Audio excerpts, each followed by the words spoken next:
오늘은 마은혁 헌법재판소 재판관 임명을 미루고 있는, 아니, 안 하고 무언가를 자기의 임기를 끝내보자고 결심하고 있는 최상목 권한대행 경제부총리 겸 기획재정부 장관에 대해서 비판하는 얘기를 좀 하려고. 이 최상목 권한대행은 공무원 출신.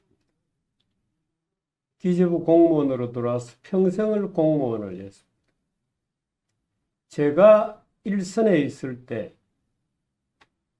그때 이미 최상목 장관을 여러 번 만나기도 하고, 물론 둘이서 마주 앉아서 밥을 먹어본 적도 없습니다만은, 제가 취재 일선에서 여러 번 그와 부딪히고, 그가 매우 성실하고 겸손한 사람이라는 것을 잘 알고 있습니다. 그런데 최근에 이 최상목 권한대행이 마은혁이라고 하는 재판관을 임명하지 않고 있습니다. 자기에게 임명권이 있는 것도 아닙니다. 자기에게 있는 것은 대통령으로서의 일종의 통과 의례상, 말하자면 서류에 사인을 해주는 겁니다. 자기가 그 여부를 판단할 입장에 있지 않습니다. 마은혁이라는 이 사람이 헌법재판관에 적합한지 여부를 자기가 판단하고 임명하는 그런 종류의 임명권이 아닙니다.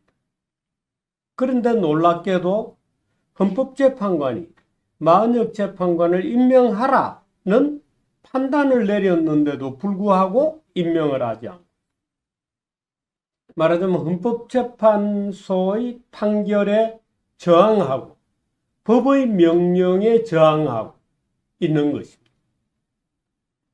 이는 평생 공무원을 해오고, 물론 지금은 정무직 공무원이라는 독특한 신분에 있습니다만, 장관이라는 독특한 신분에 있습니다만, 지금 대통령이 탄핵되고, 말하자면 직업관료제로서의 관료들이 철저하게 법에 준하는, 법에 입각한, 법을 준칙으로 삼는 엄격한 자기 관리를 해야 할 이런 시점에 굉장히 자의적이고 정치적인 그런 선입견에 사로잡혀서 헌법재판소의 판결까지도 무시하는 파행적인 행정을 하고 있습니다. 마은혁 재판관이 불가도다고 하는 이유는 아주 심플한, 마은혁 재판관은 좌익적 성향을 가지고 있기 때문에 헌법재판관으로 적합하지 않다. 첫째. 둘째, 좌익적 세계관을 가지고 있기 때문에 우파 대통령이라고 흔히 생각되는, 저는 그렇게 생각하지 않습니다만은, 이 윤석열 대통령의 탄핵 재판에서 부표를 던질 것, 말하자면 탄핵 찬성표를 던질 것이, 인용을 지지할 것이 명확함으로 임명할 수 없다. 그런 것들. 또는 지금 이제 이 정부가 만일에 탄핵이 되면 불과 2달 후면 새 정부를 넘길 텐데, 새 정부가 뭔가 탄핵 재판관을 임명하도록 하고, 지금 자기 생각에 극좌적 이데올로기에 사로잡혀 있을 것으로 보이는 마은혁은 차라리 내가 내 임기가 끝나는 것과 함께 디스카드 해버리고 새 정부가 좀 마은혁보다 나은 누군가의 헌법재판관을 임명해야 앞으로 남은 5년이 편안하지 않겠느냐, 이렇게 생각했을 수도 있습니다. 그러나 그 모든 생각이 틀렸습니다.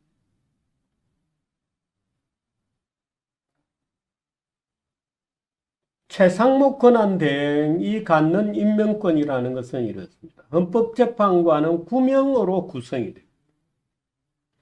그 중에 3명은 대통령이 추천을, 3명은 국회가 추천을 하고 3명은 대법원장이 추천합니다. 대법원장이 3명, 국회가 3명, 대통령이 3명을 추천하면 일종의 정당성이랄까 또는 민주적 정당성을 보강한다기는 그렇고 하나의 민주적 절차를 충족시킨다는 면에서 이 사람들에게 최종적으로 대통령이 임명을 합니다. 대통령이 지금 부재임으로 최상목 권한대행이 임명을 합니다. 이 세 사람의 대통령이 임명하는 세 사람은 대통령이 그 사람들을 평가를 해서 적절성을 보정을 합니다. 국회 3명에 대해서는 국회가 추천하고 책임을 집니다. 대법원이 임명하는 3명에 대해서는 대법원장이 그 적절성 여부를 평가를 해서 적절하다고 생각하는 사람들을 추천을 합니다. 그럼 대통령이 이 9명에 대해서 사인을 하고 도장을 찍어줌으로써 이 사람들이 헌법재판관이 됩니다. 대통령이 임명한다고 해서 국회가 추천한 3명, 대법원장이 추천한 3명에 대해서 대통령이 실질적 심사, 말하자면 이 사람들이 적합한지를 판단하게 할 아무런 이유가 없고 판단할 권한이 없습니다. 그렇게 한다면 대법원장이 임명하는 3명, 국회가 임명하는 3명을 굳이 임명하도록 할 필요가 없죠. 대통령이 9명 모두를 임명하도록 하면 그만이죠. 그런데 우리 법은 대통령에게 3명을 추천하게 하고 대법원장이 심사숙고해서 3명을 추천하고 국회가 3명을 추천하면 하나의 법률적 완성체를 만들기 위해서 대통령이 서명을 해서 함께 임명하는 겁니다. 그게 대통령 임명권이지 그 임명권에 대통령이 실질적으로 평가해서 심사하는 기능까지 포함하는 것이냐? 아니다. 이게 헌법재판소가 내린 판결의 내용입니다. 대통령이 국회가 추천하는 3명을 임명하지 않은 것은 국회의 권한을 침해한 위법 행위다는 것이 헌법재판소 판결의 요지. 즉시 임명해야 한다. 이렇게 판결했습니다. 그런데 이 판결이 나오고 지금 2주가 되었습니다. 지난달 27일 날 나왔으니까 오늘부로 14일, 5일이 지났습니다. 2주가 지났습니다. 아직까지 판결하고 있죠. 만일에 정상적 상태라면 마은혁 최상목 권한대행은 탄핵되어야 마땅합니다. 탄핵이 많고 정치적으로 불리하다 보니까 민주당이 가만히 있을 뿐입니다. 최상목은 바로 그 틈을 노리고 자기의 권력을 무한 확장하고 있을 뿐입니다. 최상목에게는 마은혁이가 좌익인지 또는 좌익이어서 많은 문제를 일으키는 판단을 할 가능성이 많은지 어떤지를 판단할 입장에 있지 않습니다. 국회에서 추천하는 것은 국회가 책임을 지고 최상목은 그냥 추천해주고 임명하면 그만입니다.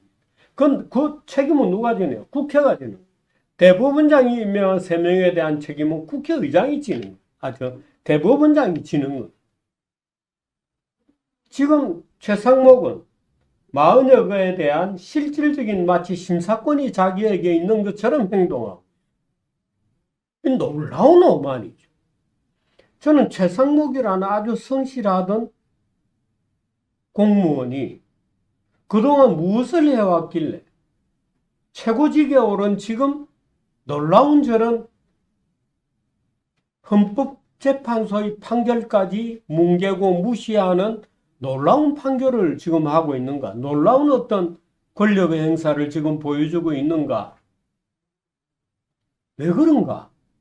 하고 여러 가지를 생각해 봅니다만은 아까 제가 얘기했던 그 3가지 외에는 이유를 찾을 수 없습니다.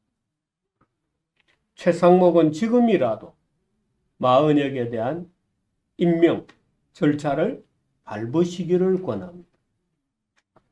40여의 문명이 헌법재판소에 가서 무슨 대통령의 진행 중인 탄핵 사건에 어떤 영향을 주게 되느냐, 이런 것은 당신이 판단할 사항이 아닌 겁니다. 당신이 판단할 사항이 아니라고 판단을 이미 받았습니다. 즉시 임명하라는 게 헌법재판소의 판결입니다.